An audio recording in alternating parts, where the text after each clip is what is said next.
Ouais, t'as raison, moi aussi, je m'embête plus avec les trucs qui sont pas confortables. On a La vie passé est trop l'âge, non? courte. Et puis la vie est beaucoup trop Voilà, courte ouais, pour c'est ça. clair, t'as raison. Je suis ravie de te recevoir sur le podcast 108 milliards, Célia. Bienvenue. Merci beaucoup pour ton invitation. Alors, on va expliquer à nos auditeurs et nos auditrices comment on se connaît. Moi, j'ai été, je pense, la dernière de l'équipe 108 milliards à te rencontrer. Mais globalement, toi, tu es dans les métiers de l'accompagnement depuis un petit moment. Et au moment où nous, on a voulu élargir le collectif 108 milliards, tu as postulé pour faire partie donc, du bootcamp. Alors, bon, c'est pas forcément hyper intéressant pour tous les auditeurs, mais juste pour que les gens comprennent. En gros, nous, aujourd'hui, on propose à des coachs de rejoindre le collectif 108 milliards. Il y en a certains qui sont au début de leur carrière et qui se forment, et on a une formation. Et il y en a d'autres qui nous ont contactés, un peu comme toi, qui nous ont dit « Vous êtes bien mignons, on va pas refaire une formation. » Et en même temps, on a envie de faire partie de cette aventure. Et du coup, on a créé le bootcamp. Donc, c'est une semaine en immersion ensemble. Et donc, c'est là qu'on s'est bien connus. On a passé une semaine ensemble dans un château sympa à côté de Reims. Et donc, bon, le but d'aujourd'hui, c'est pas du tout de parler de ça. Tu m'as dit oui, donc moi, j'accompagne des entrepreneurs, des dirigeants, etc.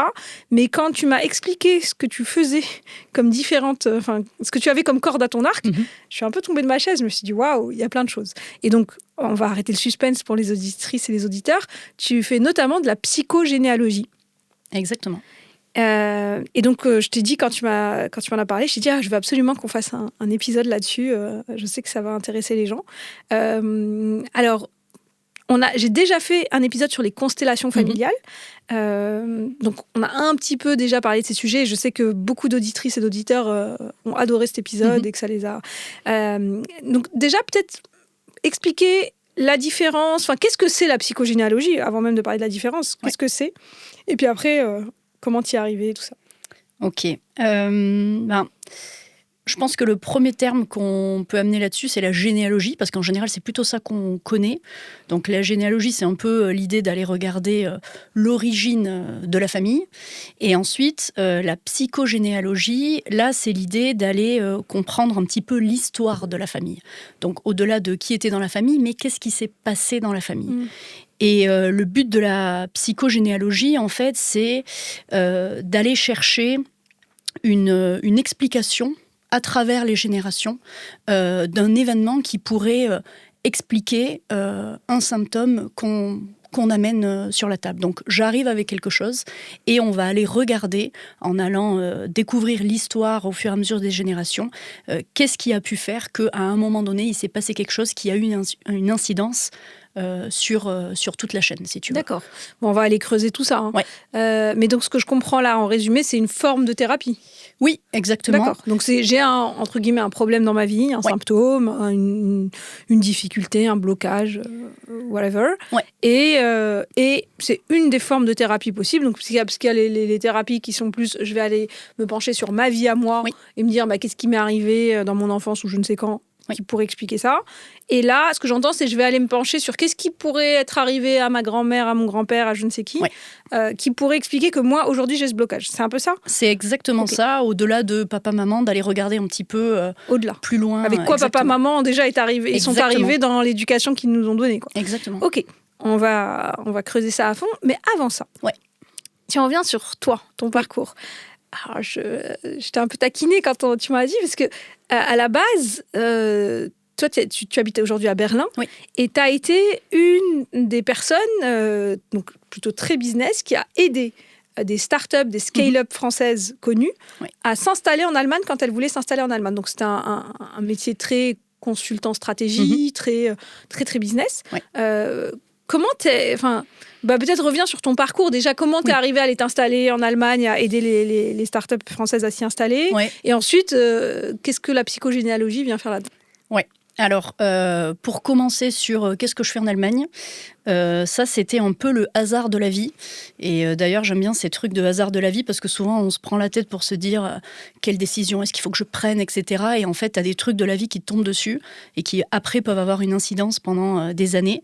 Et c'est exactement ce qui s'est passé pour moi avec l'allemand, à la base, parce que j'ai pas du tout une famille germanophone ou qui avait vécu en Allemagne ou quoi que ce soit. T'as grandi où, toi? J'ai grandi dans le Lot et ensuite dans l'Aveyron. D'accord. Et en fait, suite à un déménagement du Lot à l'Aveyron, ma mère m'a inscrit au collège et est rentrée le le soir en me disant « Ah oui, ils m'ont dit qu'il y avait un cours d'allemand, du coup je t'ai inscrite, tu verras bien. » Ok, hasard. Hasard total.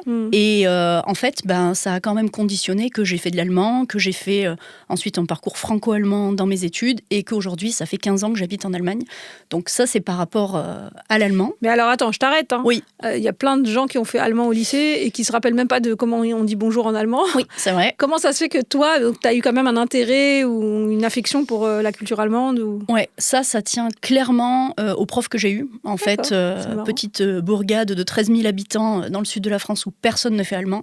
Et on avait un prof qui faisait tout le collège. Et on était 10 sur 250 et il nous a dit « Les gars, vous n'allez pas regretter d'avoir fait de l'allemand. » Et en fait, tout simplement, on a quelqu'un qui nous a emmenés en Allemagne tous les ans, de la 6e à la terminale. Et donc, il nous a fait découvrir l'Allemagne, les Allemands. Quand t'es ado, tu rencontres des gens, tout ça. Voilà, tu te fais des copains. Donc, t'as eu un amoureux allemand, entre autres. Et voilà. puis, des correspondants qui venaient, on allait chez eux, etc. Et du coup, en fait, en tissant des liens, on s'est rendu compte que c'était hyper cool. Et je suis la seule aujourd'hui à habiter encore en Allemagne depuis 15 ans. Mais sur les 10 qu'on était, il y en a 2 qui ont fait 3 ou 4 ans en Allemagne. Un qui est parti fils au père, donc ça a vraiment bien marché. Ah oui, ça a impacté votre vie, quoi. Complètement. Voilà, je suis la seule qui y est encore, mais... Okay. Donc toi, voilà, les liens que tu as tissés dans ces moments d'adolescence où tu allais souvent, avec les Allemands, avec la culture allemande, a fait que tu as eu envie d'aller t'y installer après. Exactement. Okay. Et en fait, il y a eu un truc au milieu, c'est que j'avais bien envie de faire Sciences Po et que j'ai appris que Sciences Po avait des filières binationales.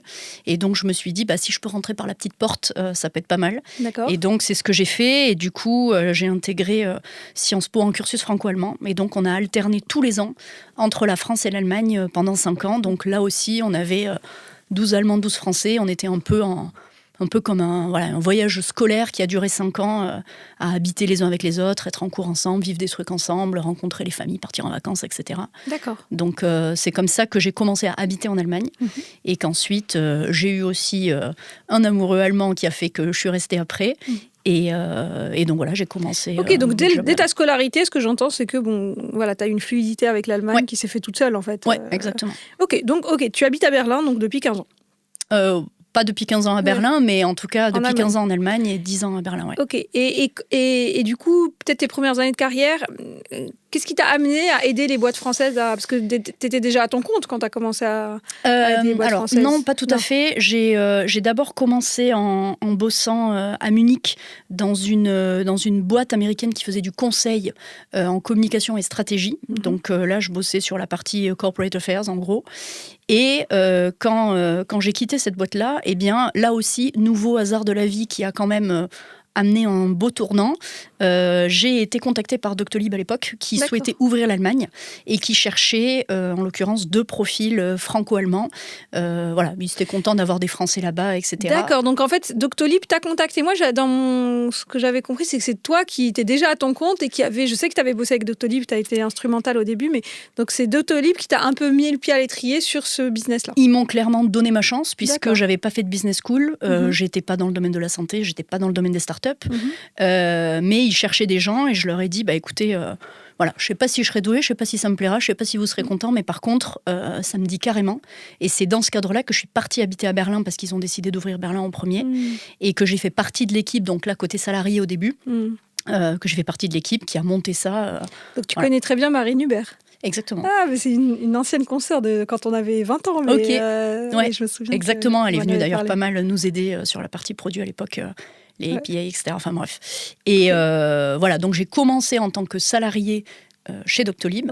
Et ensuite, quand j'ai décidé de quitter l'aventure, c'est là que, à nouveau, hasard de la vie, entre guillemets, j'ai été contactée par d'autres startups scale-up françaises dans le domaine de la santé au début. En plus, très bon momentum parce que c'était juste au moment du Covid, donc il y avait aussi beaucoup d'argent dans l'écosystème pour la health tech. Et donc des gens qui m'ont dit, mais attends, tu sors de chez Docto, ça nous intéresse, etc. Oui, ça, et c'est là que je me suis mise à mon compte en fait après ça. Mais c'est ce que je dis beaucoup à mes amis qui sont salariés dans des aventures comme ça, qui sont, que ce soit Doctolib ou ailleurs, mais en tout cas dans des boîtes un peu significatives, c'est que quelque part, quoi qu'elles décident de faire après, leur expérience va être extrêmement valorisé, quoi. Exactement. Donc, t'es la preuve J'ai vivante. misé sur le bon cheval. Voilà, et puis il y a de l'originalité. Et évidemment, c'est pas tous les gens qui bossent chez Doctolib, mais se dire, tiens, je les ai aidés à s'installer en Allemagne. Bon, bah, toutes les boîtes de la health tech qui voulaient s'installer en Allemagne, elles ont spoté ton profil sur LinkedIn, quoi. Exactement. Ok, donc du coup, tu te mets à ton compte, tu fais ça à l'appel pour plein de boîtes. Donc ça, c'est les périodes un peu Covid, c'est ça? Ouais, c'est ça. J'ai commencé juste avant le Covid. Et donc, du coup, dans les années fastes, il y avait beaucoup de projets, santé ou pas, France ou pas, mais ça a commencé effectivement comme Et donc, tu es à Berlin, Fast Life, tu bosses dans les startups, tu te poses... Est-ce que tu es déjà dans une démarche de dev perso Est-ce que tu te poses déjà des questions ou non?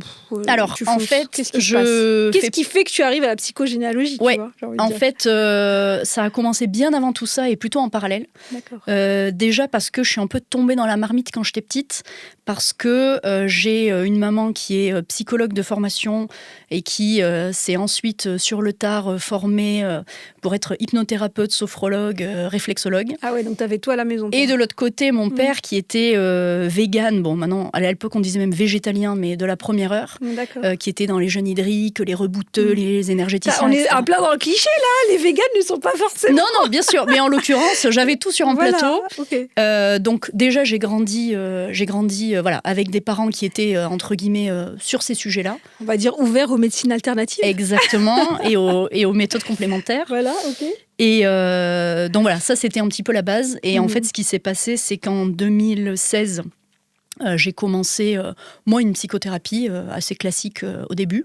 Et en fait, au bout de 2 ans, il s'est passé 2 trucs. Le premier, c'est que je me suis dit, ok, j'ai compris plein de choses, c'est super, mais maintenant, qu'est-ce que je fais de tout ça? Ok, ça t'aidait pas à changer les choses. Voilà. Ça m'aidait dans la compréhension. Ouais, ça m'aidait. Ce qu'on reproche parfois à certaines thérapies classiques. Exactement. Ça m'aidait à comprendre, mais j'avais besoin de savoir quoi en faire, comment me débarrasser de ces trucs, ou en tout cas, qu'est-ce que j'allais faire avec ça. Et comment ça allait concrètement changer les résultats que tu crées dans ta vie, quoi. Ouais, exactement. Donc ça a été le premier truc. Et le deuxième truc, c'est que on avait du coup beaucoup bossé sur voilà, moi, ma vie, mon œuvre, mes parents, etc. Mais j'avais quand même l'impression qu'il y avait d'autres choses qui se jouaient et quand j'ai découvert qu'en fait on pouvait aller travailler sur la famille, ça m'a carrément parlé et je me suis dit ok, on va aller voir ça. Et donc j'ai d'abord fait ça côté client, patient, entre guillemets. D'accord, donc au départ, comme beaucoup d'entre nous, moi aussi ça a été mon cas, au début tu y vas à titre perso et ça n'a rien à voir avec ton taf et tu découvres des choses sur toi, tu te sens mieux, tu commences à voir des vrais changements dans ta vie. C'est ça qui se passe. Ouais, c'est ça. C'est que j'ai découvert ça et en fait, ça a eu un impact tellement grand à la fois sur le champ de la compréhension c'est comme si j'avais ouvert une nouvelle porte qui avait été hyper importante et en même temps, j'ai travaillé avec des gens qui faisaient la partie déconstruction et la partie reconstruction et qui disaient voilà, ça part de là, c'est la partie émergée de l'iceberg, on fait le deep dive, on va voir ce qu'il y a dessous,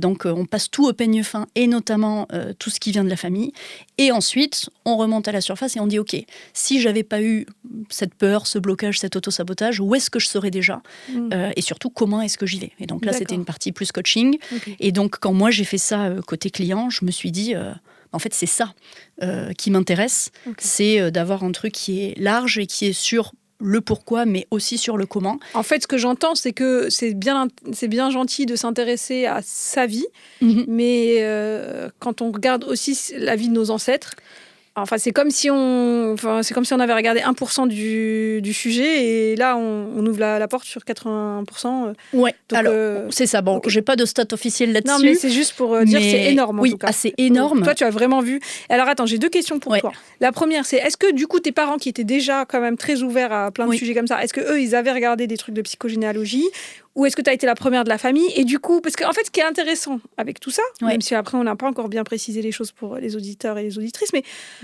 ça peut faire une révolution dans la famille. Une personne qui va aller creuser dans sa thérapie personnelle la psychogénéalogie, bah, elle va en parler avec ses parents, elle va en parler avec ses frères et sœurs, etc. Donc voilà, est-ce que tes parents, eux, s'y étaient déjà intéressés ou ça a été une révélation aussi pour eux? Et je ne sais pas si tu as tes frères et sœurs d'ailleurs. Non, je suis fille unique. D'accord, tu es fille unique, mais bon, peut-être tes cousins, tes cousines, enfin voilà. Et la deuxième question, c'est, alors juste avant qu'on commence à enregistrer, je t'ai dit, est-ce que tu as des sujets que tu ne veux pas qu'on aborde? Question de sécurité. Mais est-ce que tu as des choses à nous partager concrètes, sans forcément raconter toute ta life en détail, mais qui sont concrets, genre j'avais tel problème et j'ai trouvé que la raison c'était je sais pas quoi. Enfin, je sais pas si tu as des choses à... Alors, par rapport à ta première question de est-ce que mes parents, eux, ils étaient allés creuser là-dessus? Pas du tout. Donc, c'était hyper intéressant aussi dans cette découverte-là d'un point de vue familial, avec des réactions diverses et variées, disons ça comme ça. Comme on peut imaginer. Voilà, exactement. Après, voilà, chacun en fait aussi ce qu'il veut et ce qu'il peut. Et puis c'est un travail personnel, c'est pas parce que moi je fais ce travail-là que j'engage forcément tout le monde là-dedans aussi. Mais effectivement, comme ils étaient ouverts, les sujets sont quand même sortis. Et est-ce que eux, du coup, ça les a menés, même si peut-être sur le moment ils n'ont pas forcément eu des réactions hyper... Est-ce qu'après ça les a menés eux, ou peut-être d'autres membres de la famille, à aller travailler aussi leur sujet? Pas tant, en vrai. D'accord. Pas tant. Et après, un élément que je peux te donner par rapport à quelque chose que moi j'ai compris, c'est notamment sur la lignée des femmes de ma famille, qui était une lignée très classique finalement, avec des histoires toujours très différentes, mais moi en l'occurrence dans ma lignée, et des deux côtés aussi quand même pas mal, des lignées de femmes qui, pour X raisons de la vie, mais quand même on remarque ça à différents étages générationnels, et on y reviendra, des femmes qui portaient la culotte, qui se retrouvaient à porter la famille, souvent à aussi se retrouver à élever un enfant ou plusieurs seuls, etc. D'accord, donc un côté où elle joue le rôle de l'homme, entre guillemets, même si aujourd'hui c'est... Où elle joue tous les rôles en tout cas. Elle joue tous les rôles, et où elle se retrouve seule. Ouais, elle se retrouve seule, elle joue tous les rôles et elle porte vraiment tout. Et elle travaille, elle élève les enfants. Exactement, ouais. Et soit le mari est là, mais il sert à rien, entre guillemets, soit il n'est pas là. Exactement. Okay. Exactement. Et en fait, ça... on pourrait se dire, oui, en fait, oui, effectivement, ma mère, ma grand-mère, machin. Mais quand en fait, il y a toujours plusieurs trucs. Il y a... D'abord, tu captes ce truc-là, tu le vois d'un coup, tu dis, ah oui, ok. Oui, en fait... plusieurs situations particulières commencent à dessiner un pattern quand tu fais cette exactement, analyse. C'est ça. C'est que c'est comme si tu faisais un zoom out sur la situation et tu dis, ah oui, c'est vrai en fait. Quand je fais une recherche sur ma famille, je me rends compte que c'est pas un ou deux cas isolés, mais que c'est quand même quelque chose qui revient beaucoup, qui se répète. Donc pourquoi est-ce que ça se répète? Qu'est-ce que ça a comme incidence, comme conséquence sur moi, ma vie aujourd'hui? Soit sur la vie que je peux mener, soit sur l'idée que je me fais de la vie que je peux mener, que je dois mener.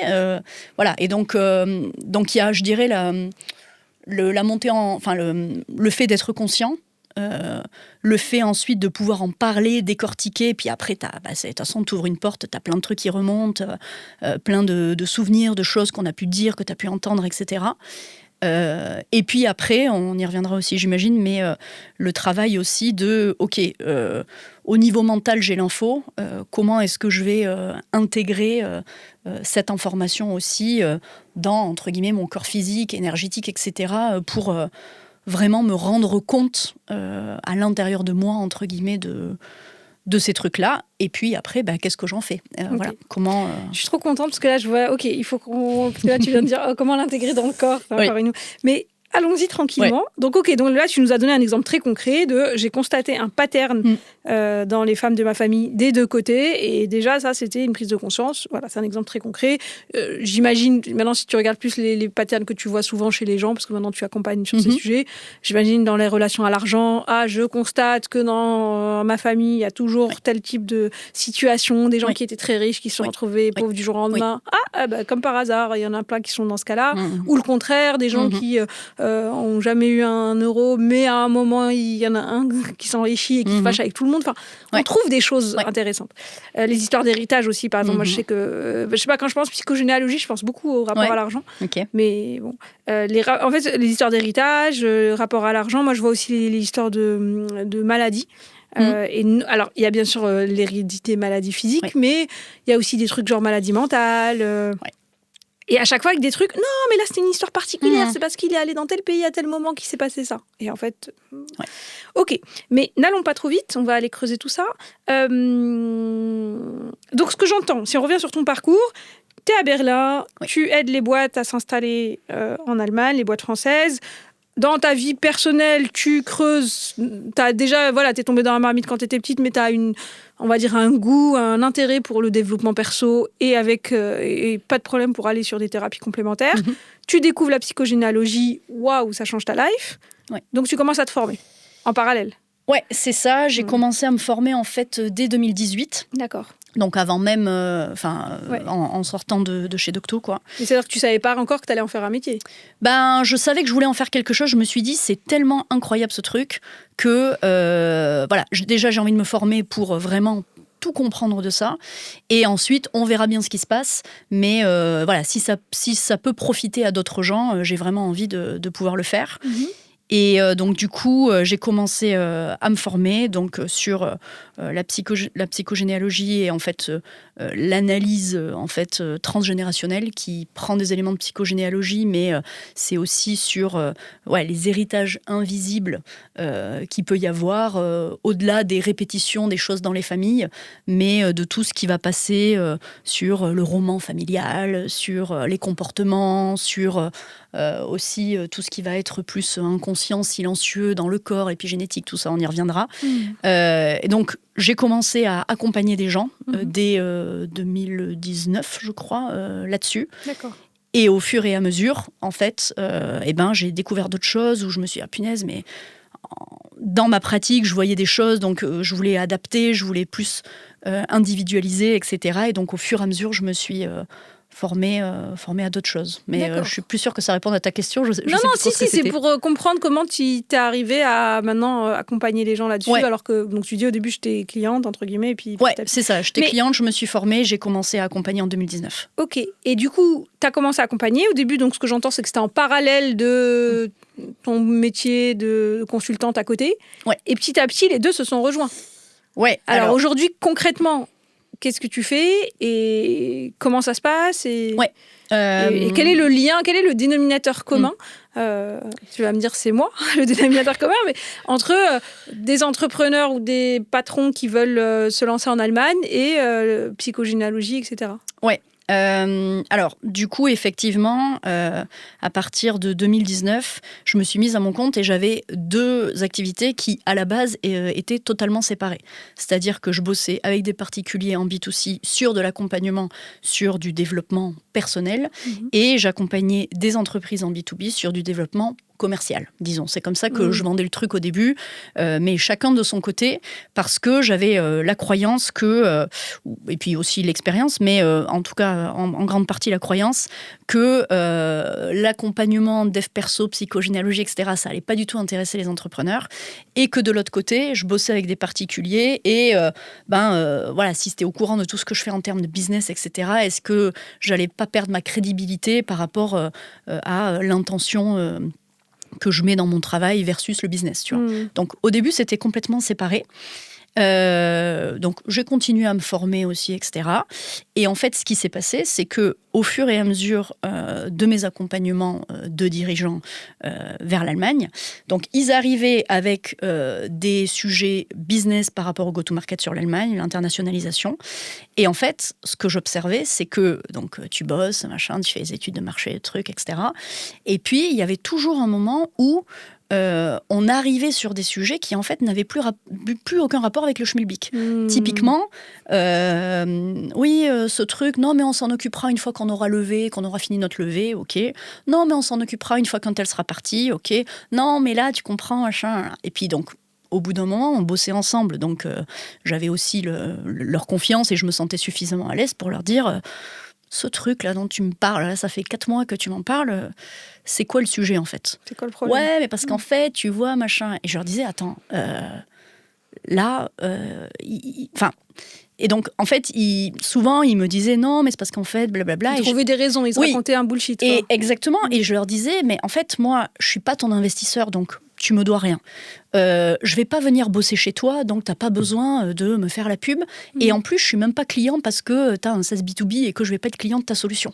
Par contre, là, on a 1 heure tous les deux, tu me payes pour t'aider, donc c'est quoi le problème avec ce sujet-là ?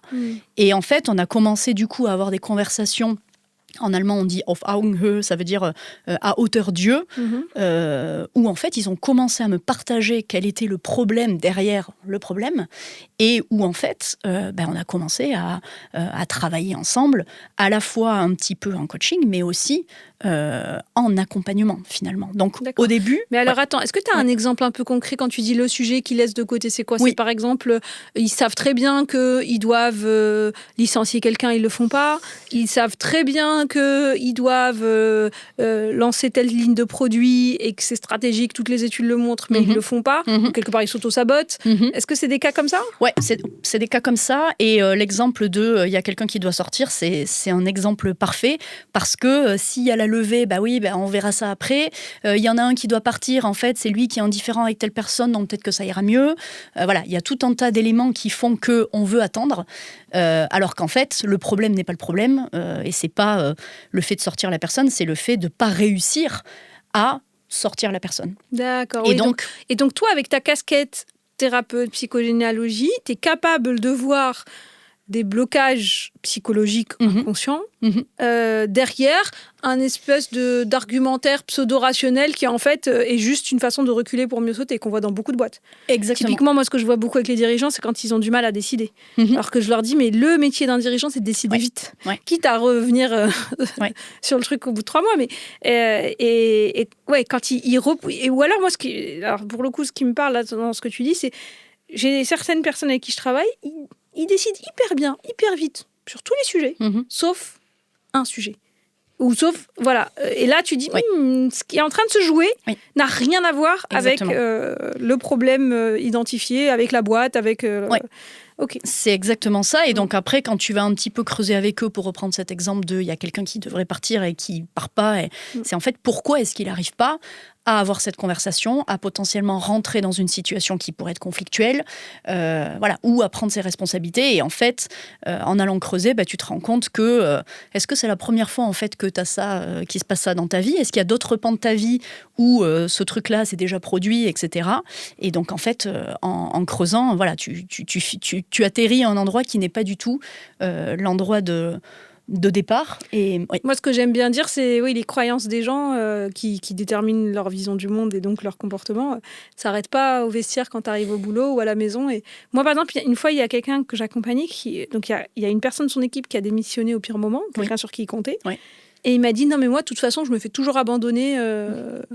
Et la phrase très... Voilà, on est en train de parler de quelqu'un qui démissionne. Enfin, c'est pas censé être émotionnel. Et du coup, je lui ai demandé, donne-moi des exemples. Pourquoi tu dis ça? Et il m'a sorti plein d'exemples, évidemment, vie perso. Exactement, et ce que tu dis, c'est très juste par rapport au truc du vestiaire. Moi, je dis souvent, tu t'envoies pas un clone au taf le matin, quoi, tu vois. Et parfois aussi, effectivement, tu peux avoir des pans de la vie où ça marche très bien et d'autres où ça, voilà, c'est soit des sujets, soit des pans de la vie. Enfin, il y a quand même des trucs. Et donc, pour reprendre par rapport à ta question initiale, au début, ça s'est un petit peu fait comme ça. Et puis, quand même, je voyais que ça se passait souvent, ce truc-là. Et surtout, à la fin des projets d'internationalisation, j'avais des retours, bilans, etc., où les gens me disaient merci pour le taf et tout. Et puis, merci pour cette conversation. Putain, ça m'a vachement débloqué, ça m'a vachement aidé. Et donc, j'ai commencé à me dire, attends, il y a quand même quelque chose à faire. Il y a des sujets comme chez tout le monde, ça c'est normal. Mais ils sont quand même intéressés par ces sujets. Et puis, ce qu'on peut faire ensemble, ça a quand même un impact sur eux.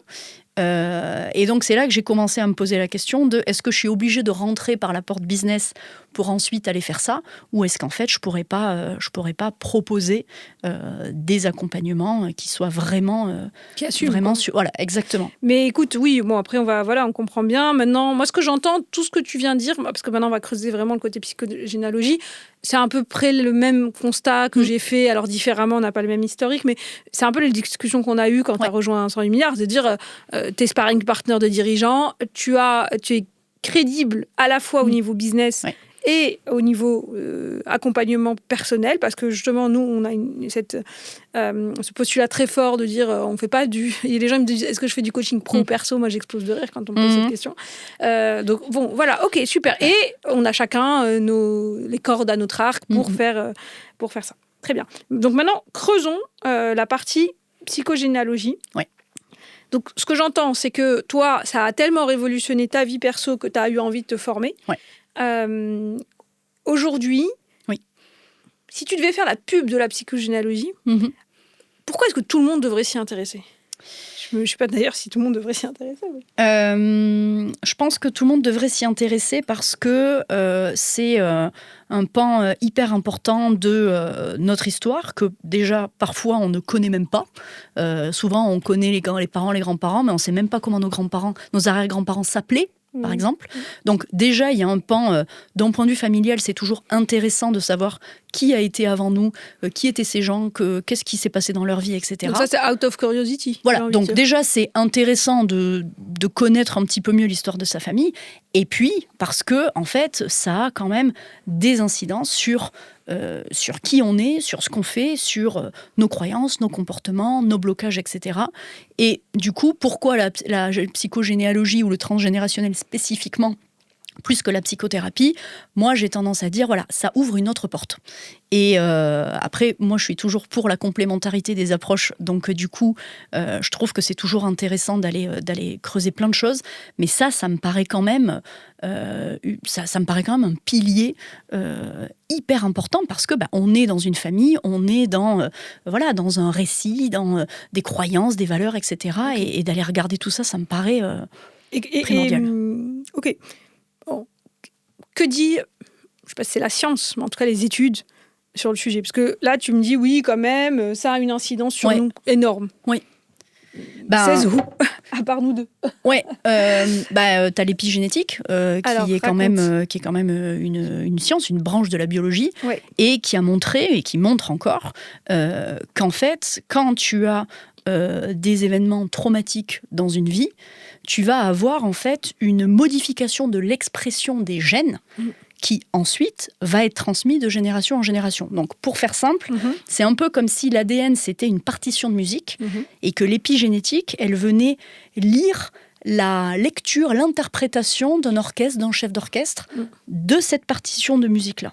Donc, en fait, tu vas avoir des événements qui vont se passer. Tu as par exemple des études qui ont montré que des gens qui ont connu des guerres, des exils, les générations suivantes, donc les enfants, les petits-enfants, les arrière-petits-enfants, parce que l'épigénétique a montré qu'on parle d'incidence sur 4 générations. Donc, c'est quand même, je parlais des arrière-grands-parents qu'on ne connaît pas.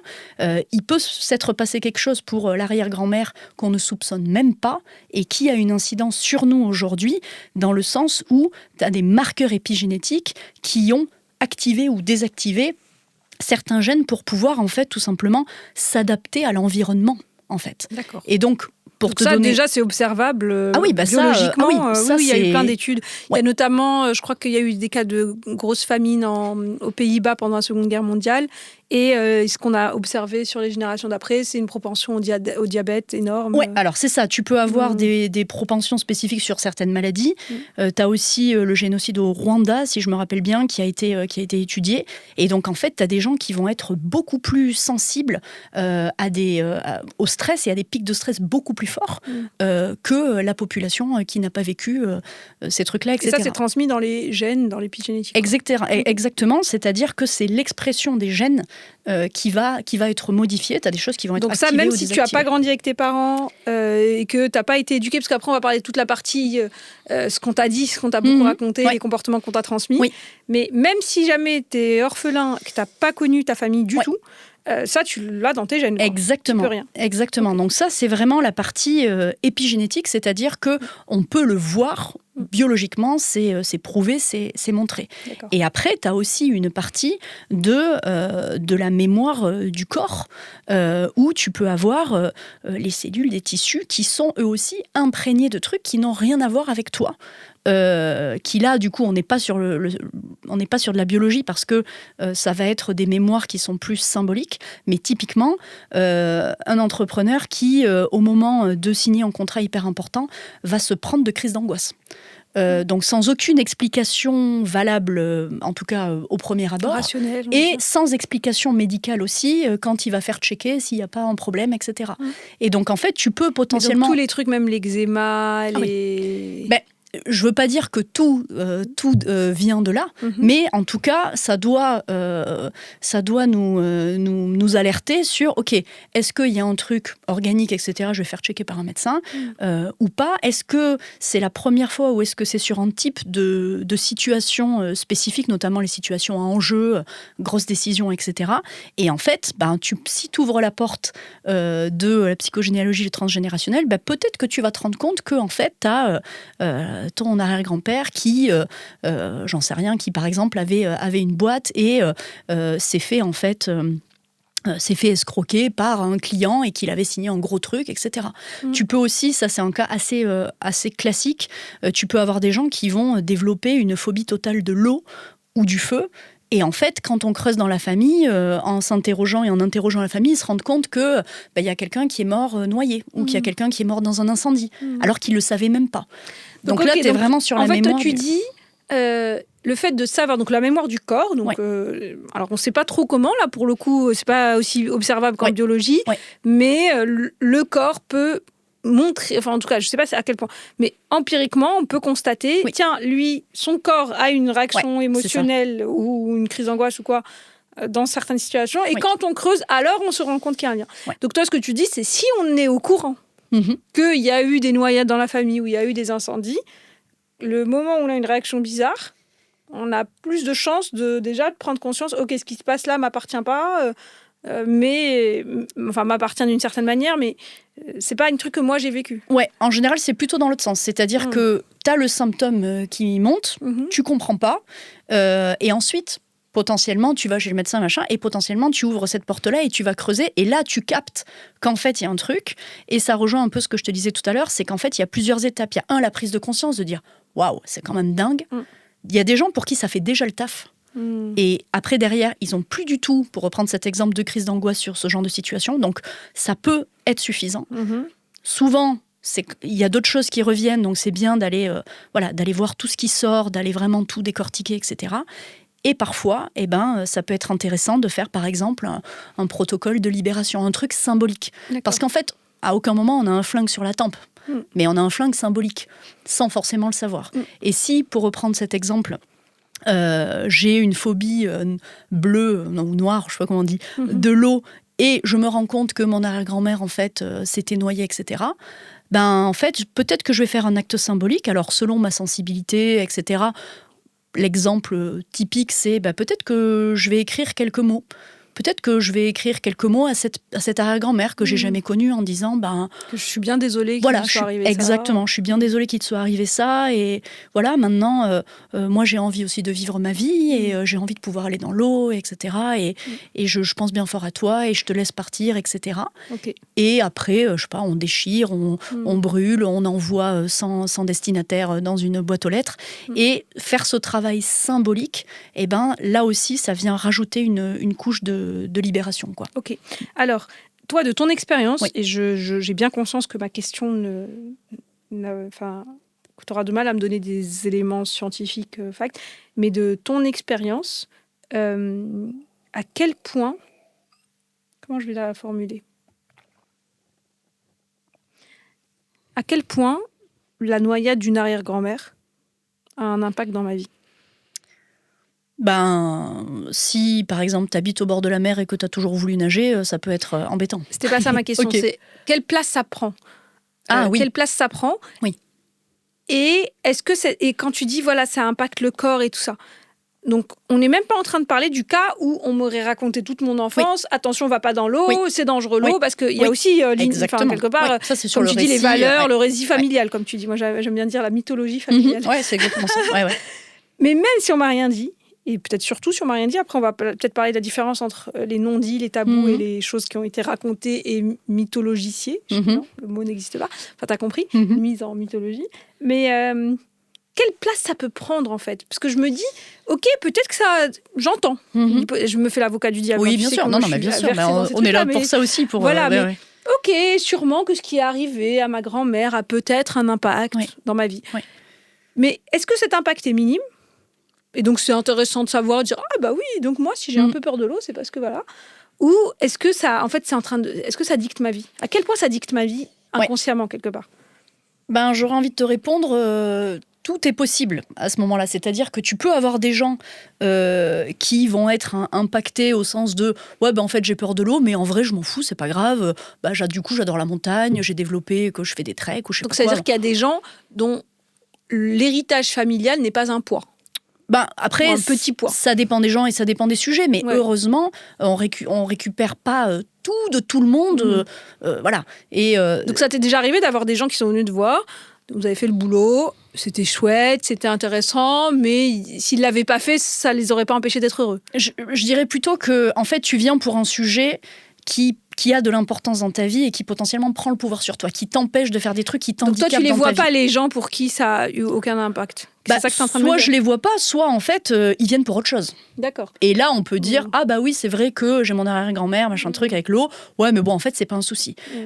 Nous, là où on va travailler, c'est à partir du moment où il y a quelque chose qui est handicapant, qui est un poids, une lourdeur dans ma vie et qui m'empêche de faire des choses. D'accord. Donc peut-être que moi ça va pas du tout m'impacter, mais que ma sœur, j'ai pas de sœur, mais que ma sœur ça pourrait énormément l'impacter. Donc ce que je dis c'est en fait ça dépend des gens, ça dépend des situations, mais en général tu vas quand même voir des thérapeutes à partir du moment où il y a quelque chose qui coince, qui bloque, qui te fait peur, qui t'angoisse, etc., etc. En fait moi ma question c'était plus au-delà d'aller voir les thérapeutes ou pas, c'est à quel point est-ce qu'on est le fruit inconscient, téléguidé de tout ce qu'on nous a fait hériter. À quel point on est les enfants de nos ancêtres, malgré nous, quelque part. On l'est quand même énormément. Il y a toujours ce que tu as récupéré, puis après ce que toi tu fais de ta vie, tu vois, l'inné et l'acquis, on pourrait dire.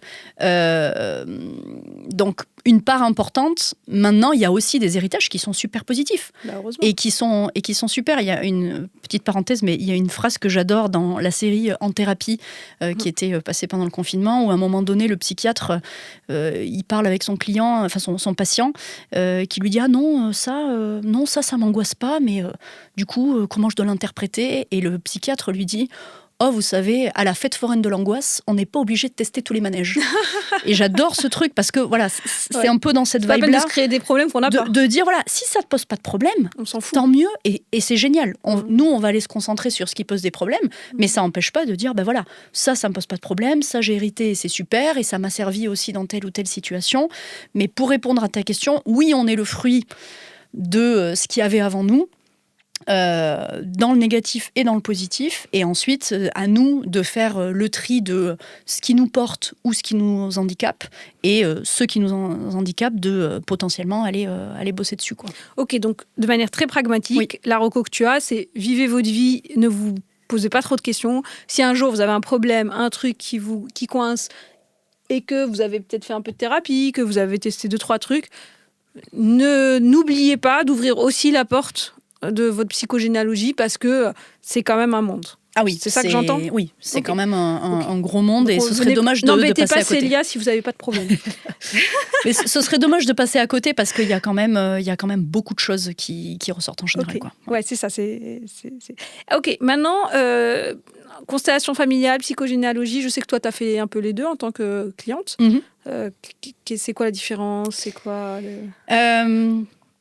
Alors, déjà, il y a quand même 2 trucs. Tu as la psychogénéalogie qui est basée sur les liens d'attachement et beaucoup le contexte environnemental avec les répétitions de choses qui peuvent se passer et avoir un impact sur les générations d'après.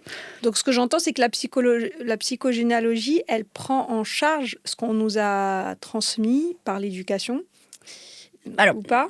Est-ce que, par exemple, je reprends toujours cet exemple, quelqu'un qui n'aurait pas du tout vécu avec ses ancêtres, il est aussi concerné par la psychogénéalogie de sa lignée biologique ou non, c'est justement, j'ai été éduquée dans un certain milieu social avec certains parents qui me disaient, par exemple, ce qui n'est pas mon cas, mais ah non, va pas dans l'eau, c'est dangereux. Pourtant, moi, j'ai un oncle qui est mort noyé. Tu vois. Mais donc voilà, donc tu dis... est-ce que c'est ça la psychogénéalogie ou j'ai mal compris ? Ouais, la psychogénéalogie, c'est tout ce qui va être de l'ordre des répétitions dans l'arbre généalogique. Donc même si tu n'as pas grandi avec tes parents, tu es quand même issu de ce truc-là. D'accord. Et après, la partie transgénérationnelle, c'est plus la partie des transmissions invisibles, des images et des mots, des valeurs, des comportements, etc. quoi. Alors, j'ai pas compris. Oui. La psychogénéalogie, c'est ce que tu nous as donné comme exemple tout à l'heure. On constate une répétition d'un certain pattern dans la famille. Les femmes se retrouvent toujours dans des situations similaires. Oui. Ça, c'est la psychogénéalogie. Oui. Donc, le job de la psychogénéalogie, c'est de regarder l'arbre généalogique avec un thérapeute qui sait faire, qui pose des bonnes questions, et dire, il y a des patterns. Oui. OK. Le transgénérationnel, c'est quoi ? C'est plus ce qui va être transmis de manière... C'est plus dans la transmission. Encore une fois, des mots, des images, des comportements, des valeurs, etc. Donc ça, je suis éduquée par certaines personnes. C'est ça. Donc, même si je ne partage pas les gènes avec eux, on m'a dit beaucoup de choses quand j'étais petite. On s'est comporté d'une certaine manière avec moi ou devant moi. Oui. Et tout ça, en fait, ça m'a forgé. Parce que l'enfant, il apprend juste en vivant. Oui, exactement. C'est ça le transgénérationnel. Oui, c'est ça. OK. Et toi, donc, ce que je comprends, c'est que tu t'es formée aux deux. Alors, c'est quoi le lien entre les deux si on le voit, mais... En fait, quand on parle d'analyse transgénérationnelle, en général, il y a à la fois la partie des transmissions invisibles, des mots, des images, des valeurs, de tout ce qui est de l'ordre inconscient. Et on va aussi, si on est formé aussi pour ça, on va aller regarder tout ce qui est de l'ordre des répétitions, etc. Donc, l'idée, c'est de pouvoir prendre vraiment les deux pour faire un travail le plus complet possible. Donc, si vous allez voir quelqu'un qui n'a pas les deux, n'y allez pas.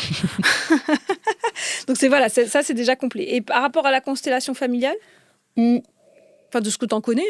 De ce que j'en connais, parce qu'effectivement, moi, j'ai été à la fois cliente et représentante dans des constellations.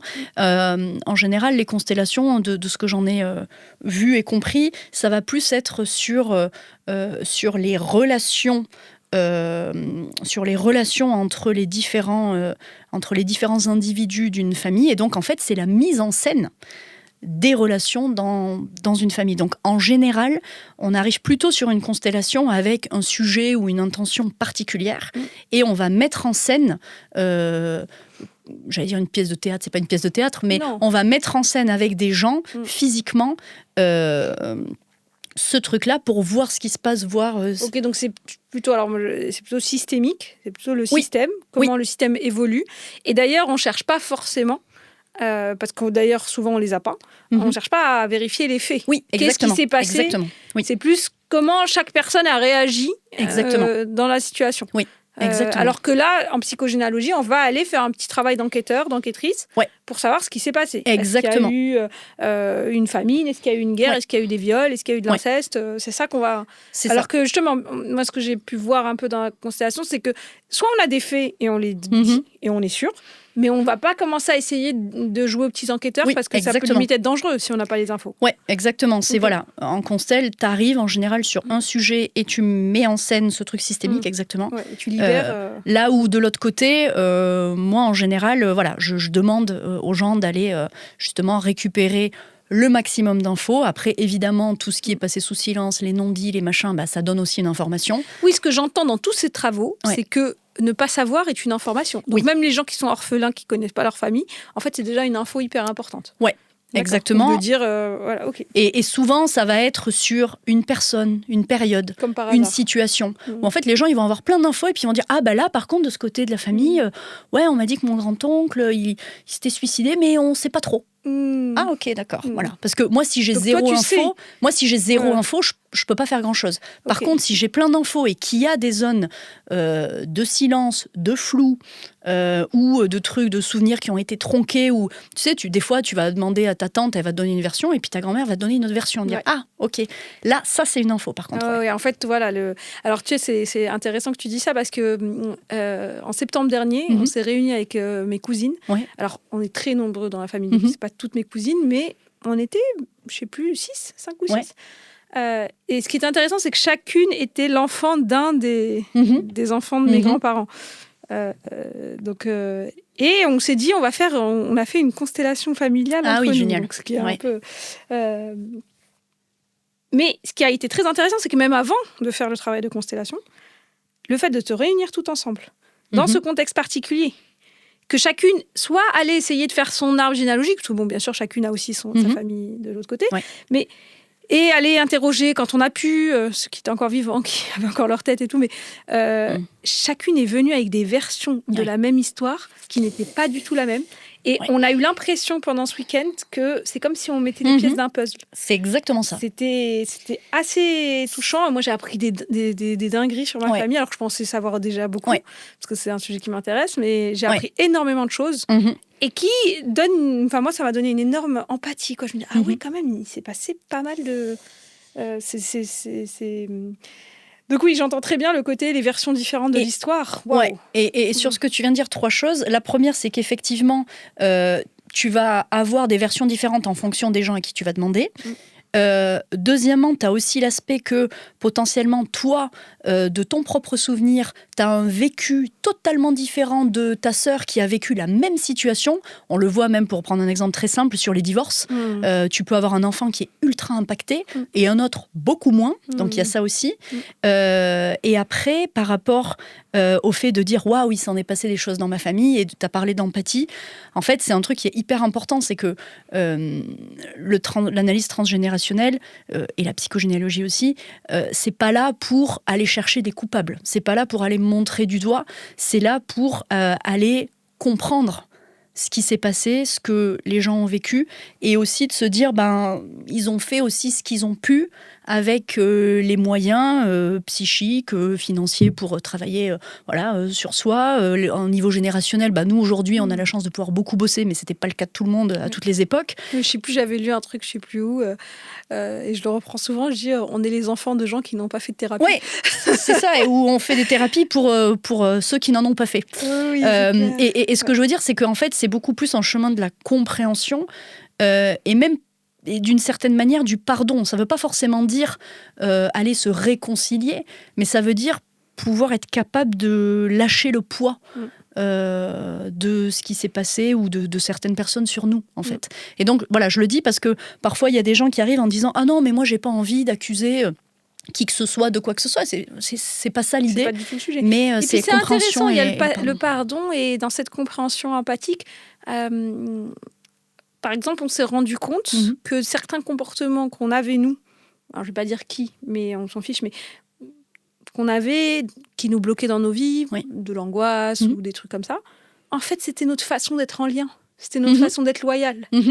Et une fois que tu te dis, ah ouais, ok, c'est ma façon d'aimer, en fait, inconsciemment, tu te dis, ok, je peux peut-être aimer autrement. Je suis pas obligée, à mon âge, alors que j'ai ma vie, pour rester loyale à ma famille, ou à ma mère, ou à je ne sais qui, exactement. de continuer à reproduire des comportements qui, en fait, sont pas agréables ou bloquants pour moi, quoi. Complètement. Ouais. Donc, en fait, c'est ça. C'est aussi de se rappeler que l'enfant met en place plein de choses pour faire partie du groupe. Et donc, la famille. Bien sûr, si tu as par exemple quelqu'un dans ta famille qui était... par exemple ultra colérique, peut-être que toi, tu vas développer un truc de surtout pas de conflit. Et que là aussi, ça devient aussi ta manière d'être aux autres, c'est surtout d'arrondir les angles, des machins, parce que tu sais que en faisant ça, tu gardes le lien, tu gardes le contact, et que s'il n'y a pas ça, ça peut potentiellement exploser parce que tu l'as vu faire. Donc, et les enfants sont des machines à se suradapter. Ah ouais, bien sûr, y a le côté éponge émotionnel, c'est-à-dire que... il y a quand même des choses qui passent. Je veux dire, même tu rentres dans une pièce où il y a 2 personnes qui se sont engueulées juste avant, tu sens la tension. Et quand t'es petit, je veux dire, c'est quand même un des sens que tu développes le plus tôt, et même in utero, en fait.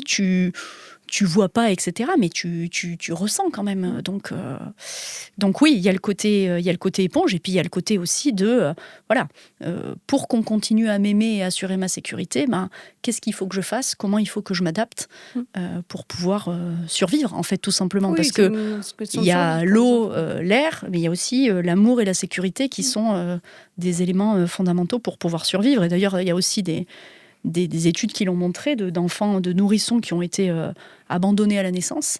Et en fait, s'il n'y a pas des équipes pour les prendre dans leurs bras, tu peux avoir des décès de nourrissons parce qu'ils n'ont pas d'amour et de sécurité qui sont donnés, quoi. Oui, donc, ça a été... Il y a eu pas mal d'études là-dessus qui ont montré ça.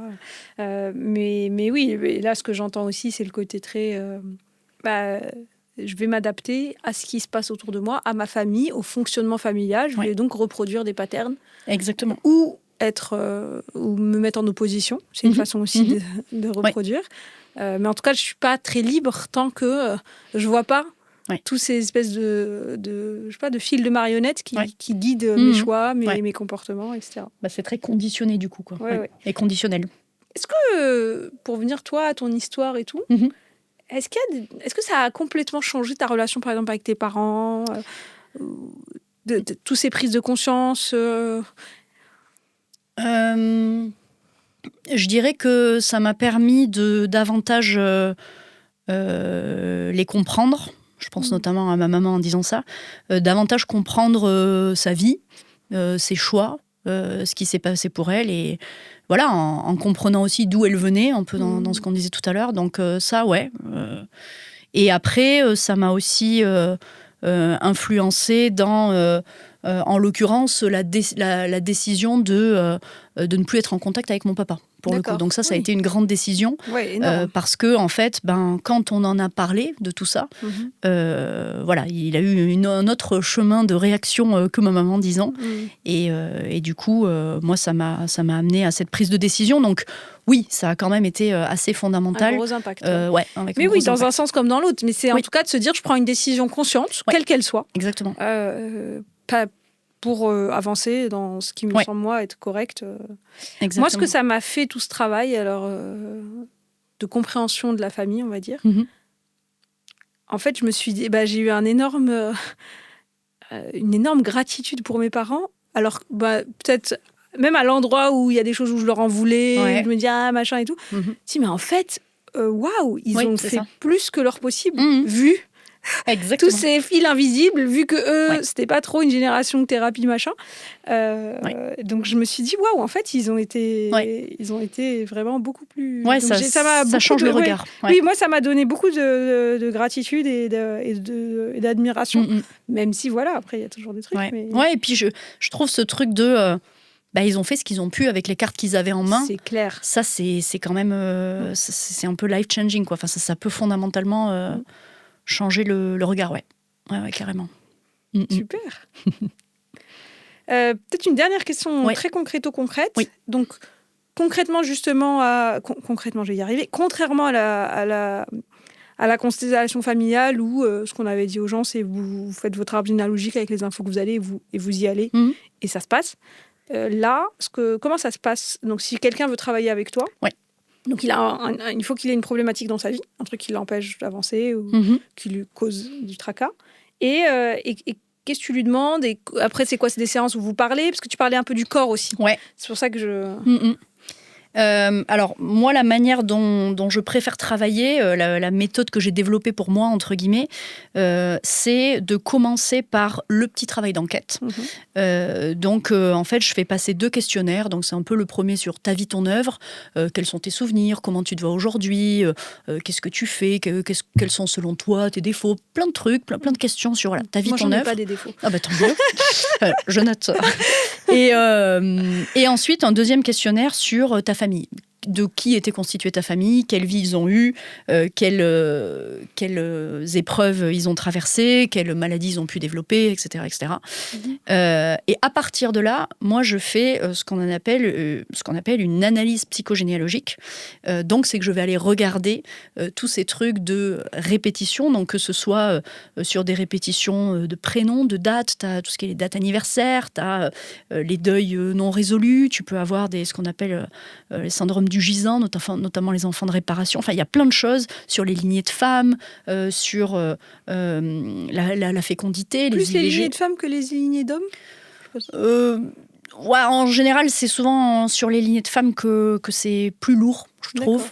Bon, après, c'est mon expérience, je ne dis pas que c'est comme ça forcément, mais en tout cas, sur le rapport à la maternité, par exemple, tout ce qui est IVG, fausse couche, etc., ça a quand même des gros impacts. Donc moi, je fais tout ce travail en amont. Donc j'imagine que ça t'arrive souvent de voir des patterns où les gens ne les avaient pas vus alors qu'ils t'ont filé les infos. Oui, alors c'est ça qui est intéressant aussi, c'est que tout à l'heure, je disais, parfois on peut se dire, oui, effectivement, ma mère, ma grand-mère, machin, mais il y a tout un tas de trucs qu'on capte pas du tout.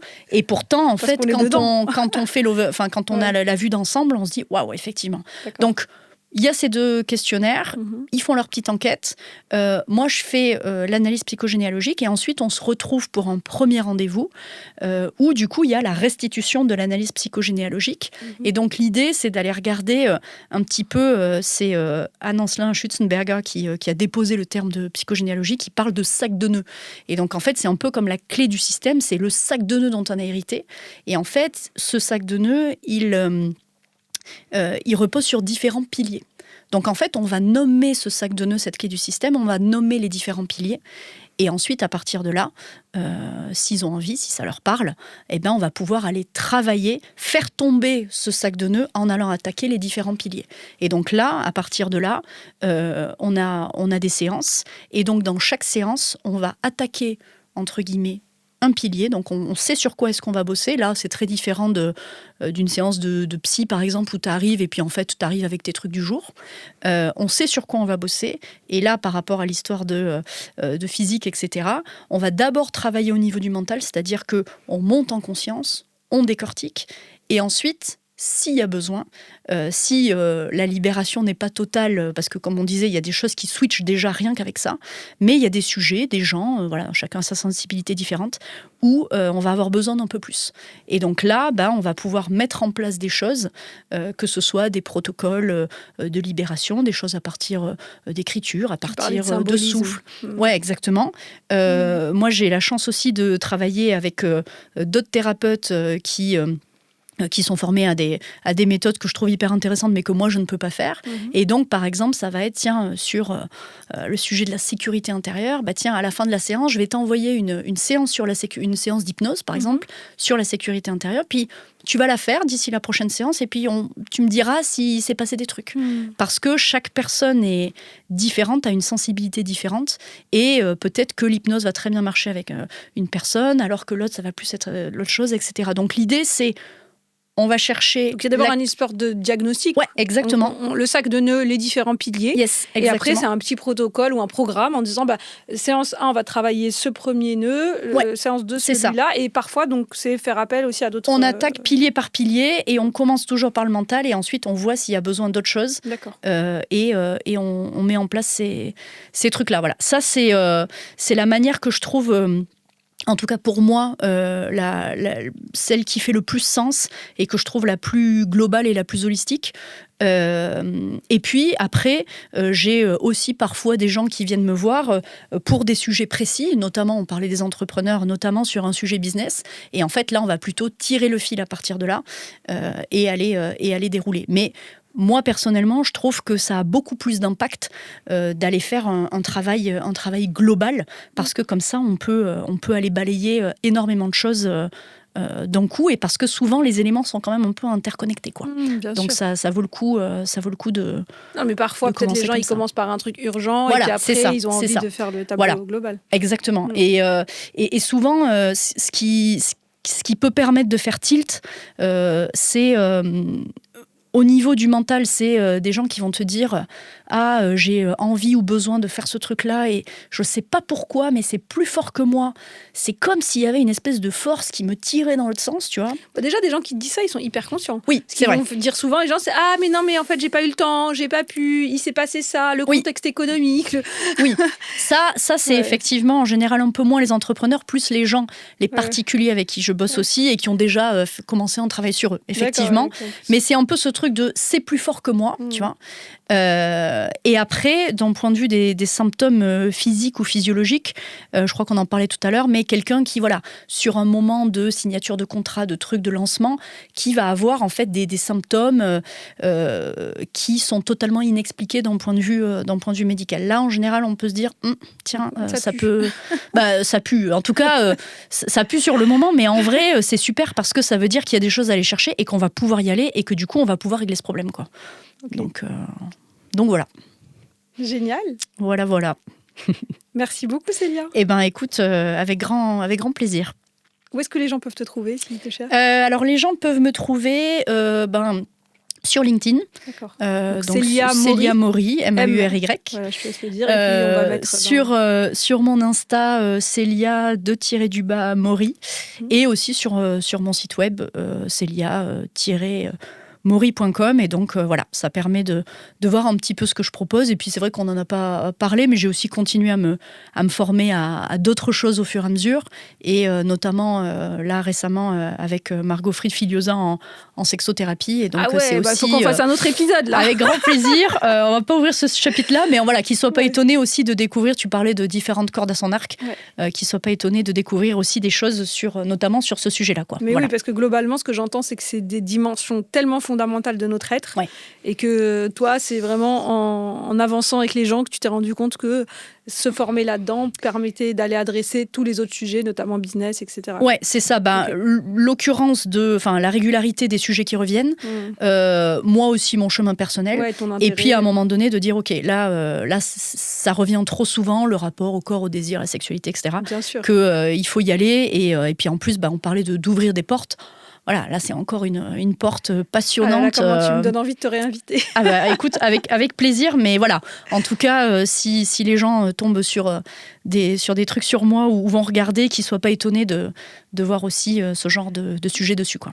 Ah, mais t'es multiple, c'est ça qui est bien. C'est ça qui est génial. Et puis, on en parlait la dernière fois, mais moi, je suis vraiment très complémentarité des méthodes, quoi. Et déjà pour l'apprentissage, l'ouverture d'esprit, etc., mais aussi dans le travail, en fait. Il y a tellement de sujets, c'est tellement multidimensionnel que en fait, ça ne fait que... comment on appelle ça ?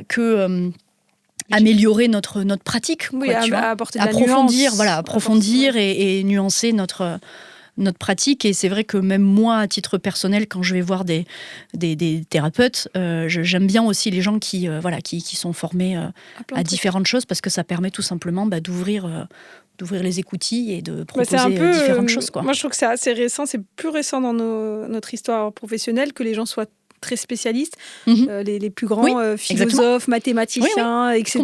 Comme par hasard, ils étaient à la fois philosophes, artistes et mathématiciens.